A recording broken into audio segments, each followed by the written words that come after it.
नमस्कार, मैं हूं आप सबके साथ सोनाली सिंह और आप देख रहे हैं न्यूज 18 बिहार झारखंड का खास बुलेटिन। खबर एक मिनट में देखिए बिहार झारखंड की तमाम बड़ी खबरें।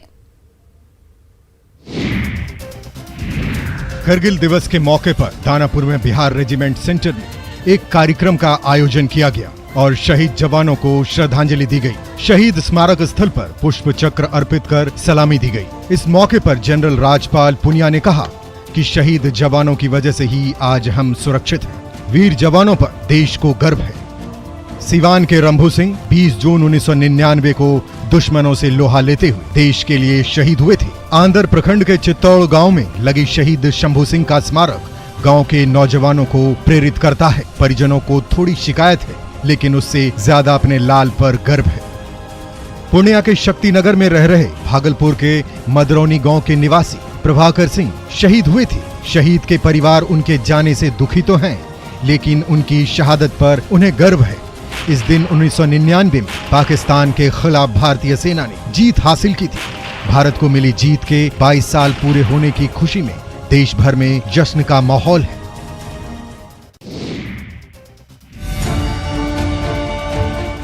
(1999) में पाकिस्तान के हमले को विफल करने के लिए हुई जंग में झारखंड के भी कई वीर सपूत शहीद हुए थे। इसमें गुमला के भी कई लाल शामिल थे। जिले के 3 सपूत करगिल की लड़ाई में शहीद हुए थे। इनमें शहीद जॉन अगस्टियस इक्का, शहीद बिरसा उरांव और शहीद विश्राम मुंडा शामिल हैं। जिले में आज भी इन शहीदों को पूरा सम्मान दिया जाता है, लेकिन सरकारी विभाग में ये शहीद शायद गुमनाम है। सिसई के रहने वाले बिरसा उरांव करगिल युद्ध में 2 सितंबर 1999 को शहीद हुए थे। वो बिहार रेजिमेंट में हवलदार के पद पर तैनात थे। शहीद होने के बाद बिरसा उरांव के परिवार को ना तो घर मिला, ना जमीन और ना ही परिवार के सदस्य को सरकारी नौकरी। वहीं शहीद लांस नायक जॉन अगस्टियस इक्का के परिवार की भी यही हालत है। आज भी परिवार सरकार की ओर से मिलने वाली सुविधाओं से वंचित है। ऐसे में शहीदों का परिवार आज भी सरकार की ओर से मदद का इंतजार कर रहा है। कोरोना के तीसरे लहर की आशंका है। ऐसे में पूजा पाठ को लेकर भी गाइडलाइन जारी किए गए हैं। समस्तीपुर के थानेश्वर मंदिर के मुख्य द्वार को जिला प्रशासन ने सावन की पहली सोमवारी पर कोरोना के खतरे को देखते हुए बंद कर दिया, जिसके चलते मेन गेट पर ही श्रद्धालु पूजा अर्चना करते दिखे। कोरोना गाइडलाइन के बावजूद मधेपुरा के सिंहेश्वर धाम में श्रद्धालुओं की भीड़ देखी गई। इस दौरान ना तो किसी के चेहरे पर मास्क दिखा और ना सोशल डिस्टेंसिंग का ख्याल रखा गया। मुजफ्फरपुर के प्रसिद्ध बाबा गरीबनाथ धाम का पट बंद कर दिया गया। मंदिर के चारों ओर बैरिकेडिंग कर पुलिस बल की तैनाती की गई। लखीसराय में इस बार सावन के मौके पर मेले का आयोजन नहीं किया गया है। पूजा भी मंदिर के दरवाजे तक ही सीमित है। हालांकि सुबह में थोड़ी देर के लिए मंदिर का पट खोला गया था, लेकिन फिर बंद कर दिया गया। पूर्णिया के शिवालयों में भक्तों की भीड़ दिखी। अधिकांश श्रद्धालुओं के चेहरे पर ना तो मास्क था और ना ही वे सोशल डिस्टेंसिंग का पालन करते दिखे। झारखंड सरकार ने भी मंदिरों को बंद करने का निर्देश दिया है। कई जगह इसका पालन हुआ तो कई जगह लोग नियम तोड़कर पूजा करते दिखे। रांची में श्रद्धालु भगवान शिव की पूजा के लिए पहाड़ी मंदिर पहुंचे। हालांकि संक्रमण को देखते हुए सभी प्रमुख शिव मंदिरों में पुलिस का पहरा है। बैरिकेडिंग की गई है। कई मंदिरों में ऑनलाइन वर्चुअल पूजा और दर्शन की व्यवस्था की गई है। बोकारो के चेचका धाम मंदिर में भगवान भोलेनाथ के दर्शन के लिए श्रद्धालु जुटे। हालांकि मंदिरों को पूरी तरह बंद रखने का निर्देश है। देवघर विश्व प्रसिद्ध श्रावणी मेला दूसरे वर्ष भी स्थगित कर दिया गया है। श्रद्धालुओं के आने पर पूरी तरह से प्रतिबंध है। सीमावर्ती इलाकों में पुलिस बल की तैनाती की गई है। वहीं शिवगंगा में बैरिकेडिंग के साथ साथ मंदिर के चारों मुख्य द्वार को भी बंद कर दिया गया है। सिमडेगा के शहरी क्षेत्र से सारण मंदिर में सावन की पहली सोमवारी पर लोगों ने पूजा अर्चना की। यहां ओडिशा के देवव्यास नदी से जल लेकर पहुंचे युवकों ने भगवान का जलाभिषेक किया। सावन के महीने में देवघर में लाखों की भीड़ लगती थी। खासकर सोमवार को तो अन्य दिनों से दोगुने लोग पहुंचते थे, लेकिन इस बार ऐसा नहीं है। विश्व प्रसिद्ध श्रावणी मेला दूसरे साल भी स्थगित कर दिया गया। श्रद्धालुओं के आने पर पूरी तरह से प्रतिबंध लगा दिया गया। सीमावर्ती इलाकों में बॉर्डर को सील कर दिया गया, तो वहीं शिवगंगा में बैरिकेडिंग के साथ साथ मंदिर के चारों मुख्य द्वार को भी सील कर दिया गया है। पुलिस बलों की यहाँ प्रतिनियुक्ति कर दी गई है ताकि श्रद्धालुओं को बाबा मंदिर में प्रवेश करने से रोका जा सके।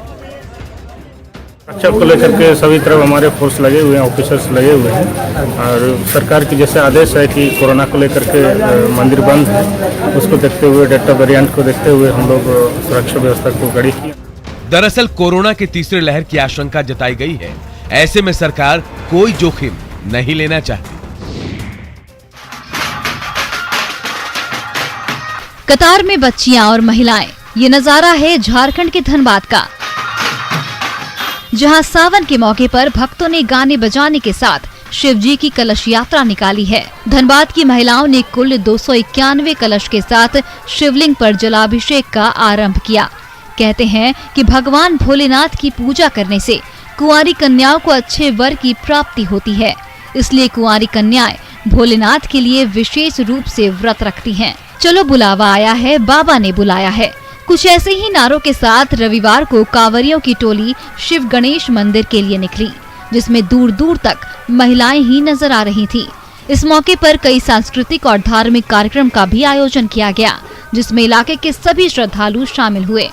चूँकि सावन की शुरुआत रविवार से हुई है, इसलिए सावन में 4 सोमवार हैं। सोमवार को विशेष पूजा अर्चना की जाती है।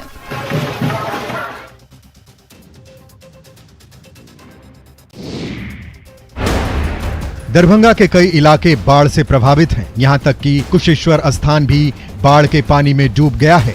जरूरी दस्तावेजों को पानी से बचाने के लिए बक्से में रखा जा रहा है। थाना अध्यक्ष के कमरे में पानी भरा हुआ है, तो वायरलेस रूम से लेकर एक एक कमरा बाढ़ के पानी की चपेट में है।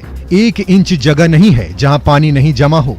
बेंच, डेस्क से लेकर चौकी तक पानी में है। कागजातों को बक्से में बंद करके उसी बेंच डेस्क के ऊपर रखा जा रहा है। यहाँ तैनात जवानों से लेकर फरियादियों तक की मुश्किलें बढ़ गई हैं। हर साल जब मानसून का समय आता है तो कमला नदी में अचानक ऐसा बाढ़ आता है कि कुशेश्वर स्थान थाना पानी पानी हो जाता है। तो मानसून के इन 3-4 महीनों के दौरान थाने में तैनात जवानों को एक एक पल गुजारना मुश्किल हो जाता है। और बाढ़ के पानी प्रवेश करते ही हम लोग सारे संचिका के ऊपर के स्थान पर जहाँ पर रूम है वहाँ पर लेकर के चले हैं सुरक्षित। हर साल कुछ यही स्थिति होती है। सैलाब ने एक बार फिर कुशेश्वर स्थान के लोगों की परेशानी बढ़ा दी है।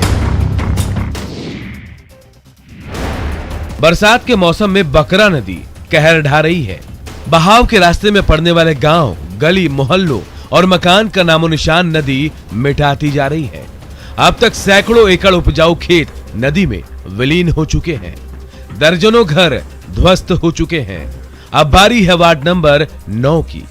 सामने खतरा देखकर ग्रामीण खुद अपने हाथों से अपने घरों को तोड़ रहे हैं। कोशिश है कि जो कुछ बच सकता है बचा लिया जाए।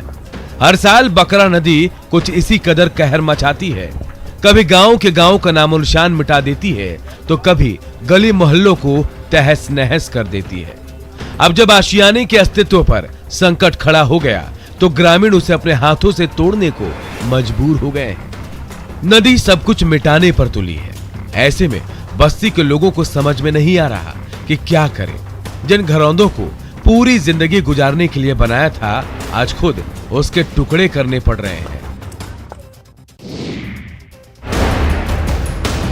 भागलपुर के सुल्तानगंज के अजगैबीनाथ के जहाज घाट गंगा तट पर स्नान करने के दौरान 4 युवक गंगा नदी में डूब गए। इनमें से एक युवक की जान तो बच गई, लेकिन 3 युवक गंगा में डूब गए। एक का शव मिल गया है, बाकी 2 की तलाश की जा रही है। बचकर निकले युवक का कहना है कि देर रात सभी सोमवारी को लेकर गंगा स्नान करने के लिए आए थे। डूबने वाले युवकों में सौरभ कुमार, मुकेश कुमार और राहुल कुमार है, जबकि बचने वाले युवक का नाम गौरव है। जिन 3 युवकों की तलाश की जा रही है वो तीनों नाथनगर के रहने वाले हैं। एसडीआरएफ की टीम डूबे युवकों की तलाश में जुट गई है। मुकेश का शव देखने के बाद परिजनों का रो रो कर बुरा हाल है। बरसात के मौसम में नदियों में धार तेज हो जाती है, लेकिन कुछ लोग इसकी परवाह नहीं करते। अजगैबीनाथ में भी कुछ ऐसा ही हुआ, जिसका खामियाजा युवकों को भुगतना पड़ा। रविवार को हुई भारी बारिश के बाद गुजरात के कई इलाकों में पानी भरने से जनजीवन अस्त व्यस्त हो गया है। आप इन तस्वीरों के जरिए अंदाजा लगा सकते हैं कि बारिश ने गुजरात का क्या हाल कर दिया है। सड़कों पर इतना पानी भर गया है कि गाड़ियों की रफ्तार पर ब्रेक लग गया है। शहर शहर गांव-गांव ऐसी ही तस्वीर देखने को मिल रही है। बताया जा रहा है कि 12 तालुकों में 12 घंटे की अवधि के दौरान 100 मिलीमीटर से अधिक बारिश हुई है। अकेले राजकोट के लोधिका तालुक में 180 मिलीमीटर बारिश हुई है। छोटा उदयपुर के कवंत तालुका में 161 मिलीमीटर बारिश हुई है, जबकि जामनगर के कलाबाड़ में 142 मिलीमीटर बारिश हुई, जबकि वलसाड़ के कपराड़ा में 129 मिलीमीटर बारिश हुई है। बोटाद, दाहोद, पंचमहल, वडोदरा, अरावली और गिर सोमनाथ जिले के क्षेत्रों में इस कदर बारिश हुई है कि निचले इलाकों में पानी भर गया है और हजारों लोगों को परेशानी का सामना करना पड़ रहा है।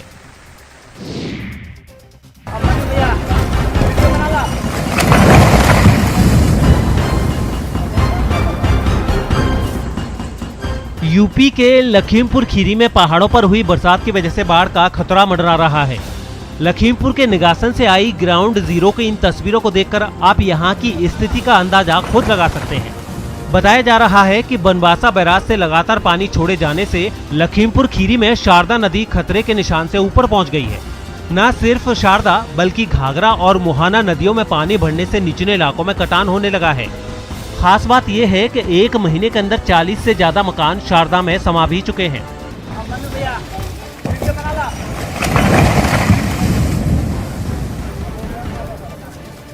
अब हम लोग देखो दरिया मत है, ये ठोकर लगाने आई, कहीं बल्ली गाड़ दही, कहीं बालू थोड़ा भर दही, बस चला जाही। हर साल सैकड़ों परिवारों के आशाने यूं ही नदी में समा जाते हैं। धनबाद में इलाज के दौरान महिला मरीज की मौत के बाद प्राइवेट अस्पताल में मरीज के परिजनों ने जमकर बवाल काटा। बैंक मोड़ थाना क्षेत्र के ट्रायंगल नर्सिंग होम में वासेपुर के मरीज को भर्ती कराया गया था, जहां उसकी हालत गंभीर बनी हुई थी। इसी बीच देर शाम उसकी मौत हो गई। परिजनों ने डॉक्टर जी चैटर्जी पर इलाज में लापरवाही का आरोप लगाया।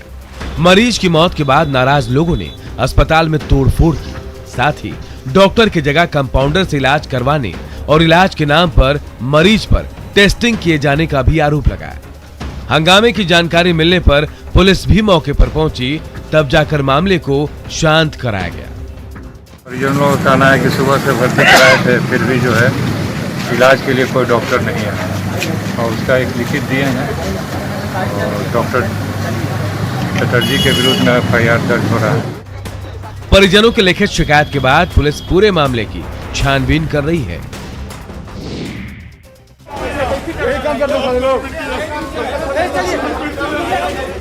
रिम्स में जूनियर डॉक्टरों की गुंडागर्दी एक बार फिर सामने आई है। अस्पताल में रामगढ़ की मरीज अनीता देवी की इलाज के दौरान मौत हो गई।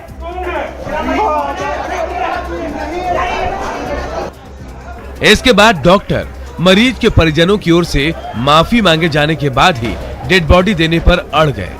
प्रशासन के हस्तक्षेप के बाद जब मृतक के परिजन माफी मांगने गए तो पुलिस के सामने ही जूनियर डॉक्टरों ने जमकर मरीज के परिजन की धुनाई कर दी।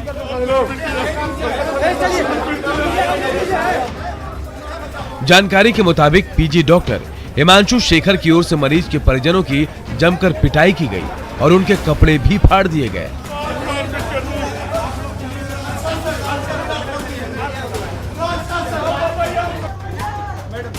फिलहाल पुलिस मामले की छानबीन कर रही है।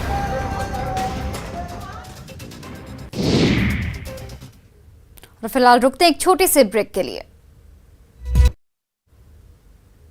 ब्रेक के बाद आप सभी का स्वागत है और चलिए एक बार फिर से देखते हैं खबर 1 मिनट। सिस्टम में बैठे लोग कितने लापरवाह हो सकते हैं, उसकी तस्दीक करती ये तस्वीर। सड़क किनारे अकेली बैठी ये लड़की बच्चों का भविष्य संवारती थी, लेकिन आज अपने भविष्य के बारे में इसे पता नहीं है। गोड्डा में सदर अस्पताल प्रशासन की लापरवाही से ये स्थिति बनी है। अस्पताल में भर्ती मानसिक रूप से बीमार लड़की आज अस्पताल से बाहर निकल गई। रविवार को काफी देर तक वो सड़क किनारे अकेली बैठी रही। हालांकि बाद में जब इसकी सूचना पुलिस को मिली तो फिर उसे सदर अस्पताल लाया गया। प्राइवेट स्कूल में शिक्षक रही प्रिया भगत की मानसिक स्थिति खराब हो गई।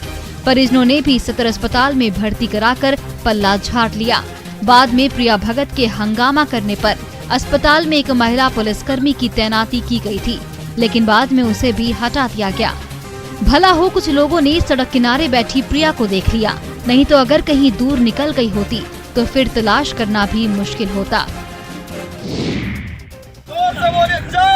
गया में पिछले दिनों ईसाई धर्म अपनाने वाले महादलितों में करीब 30 लोगों ने घर वापसी कर ली है।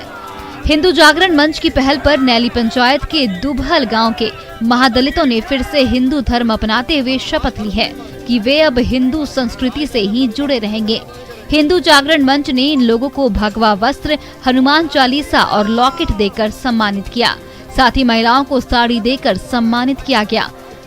संस्था से जुड़े लोगों ने कहा कि अंधविश्वास का जाल फैलाकर और लालच देकर भोले भाले लोगों का धर्म परिवर्तन कराया जा रहा है, जिसे रोकने के लिए लगातार जागरूक किया जा रहा है। मौजूद जिन्होंने धर्म परिवर्तन किया था, उन्होंने यह शपथ लिया है कि आगे से वो ईसाई धर्म नहीं मानेंगे। स्थानीय लोगों की माने तो लालच देकर और पैसे के बल पर गरीबों का धर्म परिवर्तन कराया जा रहा है, जिसमें कई स्थानीय लोग भी शामिल हैं। केंद्रीय औद्योगिक सुरक्षा बल के जवान देश की सुरक्षा के साथ साथ अपनी सामाजिक जिम्मेदारी भी खूब निभाते हैं। इसी कड़ी में टोंक के देवली की 9वीं और 6ठी बटालियन के परिसर में जवानों ने पौधारोपण कर पर्यावरण बचाने का संदेश भी दिया। में वृहद स्तर पर वृक्षारोपण प्रोग्राम चलाया गया। इसके तहत सीएसएफ के जवानों ने, अधिकारियों ने, परिवारजनों ने और शिक्षा विभाग, स्थानीय प्रशासन, पुलिस, मीडियाकर्मी, चिकित्सा विभाग के संबंधित कर्मचारी आदि ने यहाँ पे भाग लिया और लगभग 1500 वृक्ष यहाँ लगाए गए हैं। इस मेगा ट्री प्लांटेशन अभियान में सीआईएसएफ परिसर में गुलमोहर, नींबू, इमली, अशोक, नीम, जामुन, शीशम, बांस, बोगनविलिया और बेल के साथ साथ कई तरह के छायादार और औषधीय पौधे लगाए गए। खास बात यह है कि इन पौधों को लगाने वाले जवानों ने सभी 1580 पौधों को बचाए रखने का संकल्प भी लिया।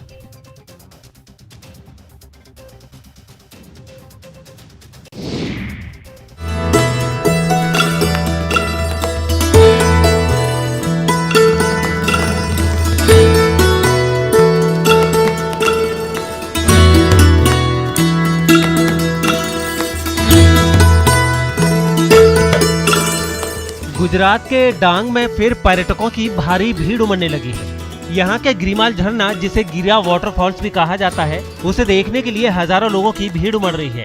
250 फीट की ऊंचाई से गिरने वाले गिरा वाटरफॉल्स को गुजरात का नियाग्रा भी कहा जाता है और मानसून के सीजन में इसे देखने के लिए गुजरात ही नहीं बल्कि पूरे हिंदुस्तान से लोग जमा होते हैं। बहुत ही प्लीजेंट एंड बहुत ही खुशनुमा एटमॉस्फेयर है और सभी लोग कोऑपरेटिव है और डेवलपमेंट भी अच्छा खासा हो गया है पहले से। पर्यटकों से डांग गुलजार तो हो रहा है, लेकिन यहाँ आने वाले लोग जिस तरह से कोरोना के प्रति लापरवाही बरत रहे हैं, उसे देखकर ऐसा लग रहा है जैसे कोरोना कभी भी विकराल रूप अख्तियार कर सकता है। और फिलहाल इस बुलेटिन में इतना ही। आप देखते रहिए न्यूज़ 18 बिहार झारखंड।